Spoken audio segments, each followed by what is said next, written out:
कि आजकल के विद्यार्थी जो होते हैं उनका मन पढ़ाई में क्यों नहीं लगता, या वो पढ़ाई से दूर क्यों जाते हैं।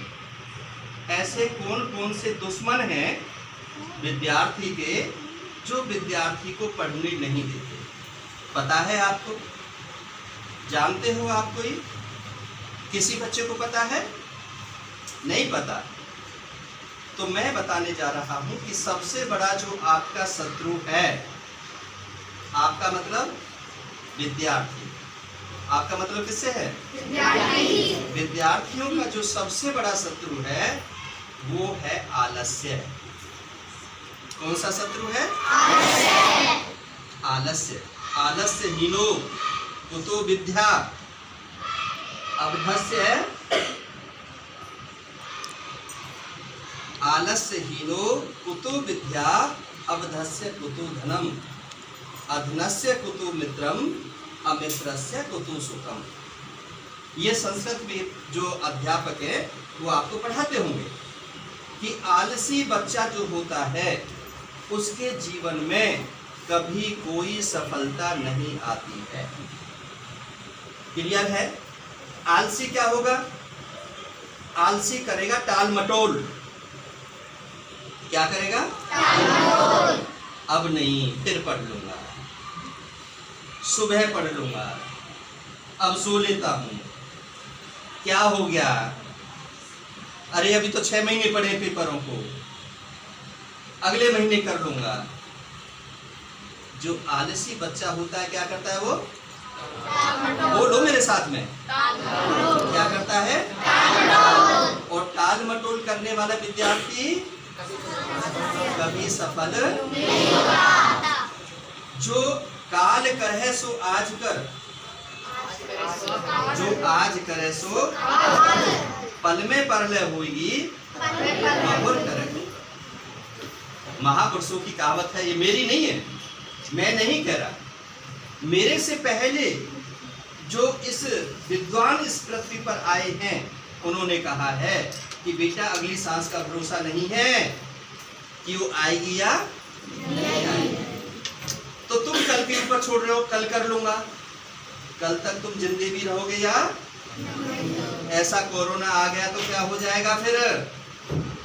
कुछ नहीं पता कि अगली सांस आएगी या नहीं आएगी। इसलिए क्या कहा है विद्वानों ने? कहा है जो आपका गृह कार्य अध्यापक लोग आपको देते हैं, जो स्कूल में आपको पढ़ाया जाता है, सबसे पहले उसको घर पर जाकर के उसको करना चाहिए। बड़े बुजुर्गों का कहना है कि रोटी खाने का अधिकारी बच्चा तभी होता है जब वो आज के काम को कर लेता है, उससे पहले उसे रोटी खाने का अधिकार नहीं होता। ये हमारी माँ कहती थी हमसे कि नहीं बेटा पहले काम कर लो, क्योंकि और कोई काम तुम्हारा तो है नहीं, नौकरी करने तुम जाते नहीं, गाय भैंस का काम तुम करते नहीं, और कोई तुम घर का काम करते नहीं। तो खाली यदि रोटी खाते रहोगे, पेट को भरते रहोगे, तो पाप के भागीदार हो जाओगे। तुम्हारा काम क्या है? पढ़ना।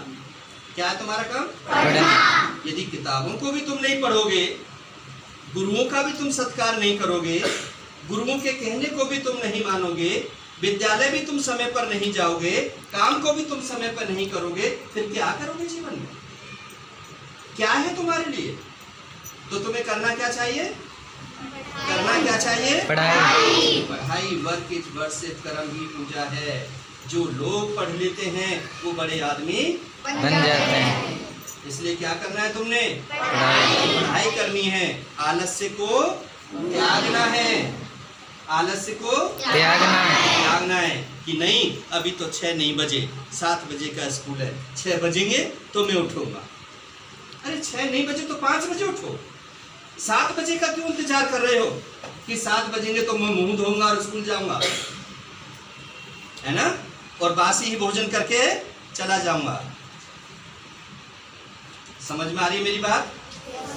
कई बच्चे ऐसे होते हैं जो कि सिर्फ घंटी का इंतजार करते हैं कि मेरे घर से स्कूल की दूरी कितनी है और कितनी देर में पहुंच जाऊंगा और बैग उठाऊंगा और बैग में नहीं पता कि कोई कॉपी एक किताब आज की है जो गुरुजी ने पढ़ानी है, जो कॉपी चेक करनी है, जो काम दिया था उसमें है या नहीं है, आज का जो पीरियड है उसके विषय वस्तु इसमें है या नहीं, उनको नहीं पता, बैग लेकर के स्कूल चले जाते।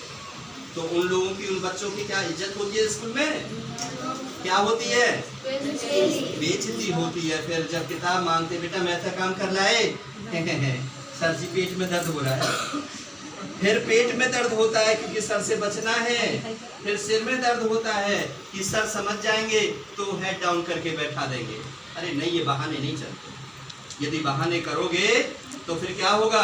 एक दिन वो बहाना ही बन जाएगा और फिर जीवन में तुम्हारे लिए क्या रह जाएगा? रिक्शा चलाना, ढाबे पर काम करना, मजदूरी करना, बेलदारी करना, कहीं पर और कोई काम करना, ये रह जाएगा। फिर वो IAS, IPS, CS नहीं बन पाते। तो विद्यार्थी के दुश्मन कौन है? कौन है दुश्मन? और दूसरा दुश्मन कौन है? टाल मटोल। टाल मटोल करना, आज नहीं कल कर लूंगा, अब नहीं शाम को कर लूंगा, शाम को नहीं सुबह को कर लूंगा, हो जाएगा। राइट? ये टाल मटोल है। आलस क्या है कि नहीं, अभी तो मुझे मम्मी नींद आ रही है, सोने देना, अभी कल छुट्टी है, सोमवार की, अब ये जन्माष्टमी आ रही है, कल की जन्माष्टमी की है, परसों की छुट्टी, तरसों की छुट्टी, 3 दिन की छुट्टी है, आराम से कर लूंगा। फिर माँ भी क्या कहती है? हाँ जी ठीक तो कह रहा है। माँ से बड़ी ममता नहीं होती। पिता की डांट और माँ की ममता। ममता बैठी है ना यहाँ, है ना? तो इन ये कुछ क्या लेती होंगी, कई बार सर डंडा उठाते होंगे ना, तो ना जी बात मर जाएगा, रहने दो ना, क्यों कल पढ़ लेंगे। ये होता है। ये जो डंडा है, देखो गुरुजी के पास में कितना बढ़िया डंडा है ना? मुझे लग रहा है कि एक लग गया तो भूत भाग जाएंगे, बड़ा तगड़ा डंडा है। तो इसलिए, क्योंकि ये पिता के रूप में है, पिता को इतना रहम नहीं आता। पिता को क्या होता है? कामयाबी। कोई बात ही नहीं, 2 डंडे लग जाए पर कामयाब बन जाए। और माँ क्या कहती है? हाय लग जाएगी, देखो ना कितना नाजुक सा बात है। माँ की ममता होती। माँ नहीं मारती, मारती वे तो यूं कर लेती है हाथ को। कैसे कर लेती है? और ऐसे, फिर ऐसे करती है, हल्का सा जोर से लाएगी दिखा करके, और फिर मारी कैसे? हल्का सा, लगना चाहिए। और पिता क्या है? 4 दिन तक याद रखना। जब तक थप्पड़ भी लगा और 4 दिन तक याद नहीं रखा गया तो फिर मार का कोई फायदा नहीं। कहाँ लगा था याद है? हाँ। फिर वो पूछता है पिता, क्योंकि वो कमा के लाता है। वो तुम्हारे लिए क्या कर रहा है? झूठ बोल रहा है, सच बोल रहा है, बाहर से लड़के आ रहा है, समाज से लड़के आ रहा है, कमा करके ला रहा है कि मैं जैसा हूँ, मैंने अपने बच्चे को अपने से बेहतर जिंदगी देनी है, इसलिए इसको पढ़ाना है। ये पढ़ेगा, अवश्य पढ़ेगा, आर्मी में जाएगा, एयरफोर्स में जाएगा, पायलट बनेगा, डॉक्टर बनेगा, इंजीनियर बनेगा, मैं बनाऊंगा, इसको बना के छोड़ूंगा। इसलिए वो डांटता फटकारता है। तो पिता की डांट फटकार भी क्या होती है? आशीर्वाद है। उसको आशीर्वाद के रूप में लेना चाहिए। पिता के सामने चौड़ा नहीं होना चाहिए, पिता को जवाब नहीं देना चाहिए। राइट? जो बच्चे, ये दुश्मन हैं बच्चे के, क्या है ये? जो बच्चे सीना तान के खड़े हो जाते हैं, वो उसका अहंकार उसका दुश्मन बन जाता है, उसे कुछ नहीं बनने देता जीवन, उसे जीवन में कुछ, क्योंकि वो तो क्या हो गया? पिता को, जिस घर में पिता को डर के रहना लगे पुत्र से, जिस पिता को घर के अंदर पुत्र से डर के रहना लगे, वो घर क्या है? क्या है वो घर? नरक है, वो स्वर्ग नहीं है, वहां कुछ भी संभव नहीं। इसलिए प्यारे विद्यार्थियों, आपको ध्यान रखना है कि ये जो शत्रु हैं, इनको अपने अंदर नहीं आने देना है, इनको आपने भगाना है। ठीक है? हाँ जी, आ रही आपकी है? बंद कर दी?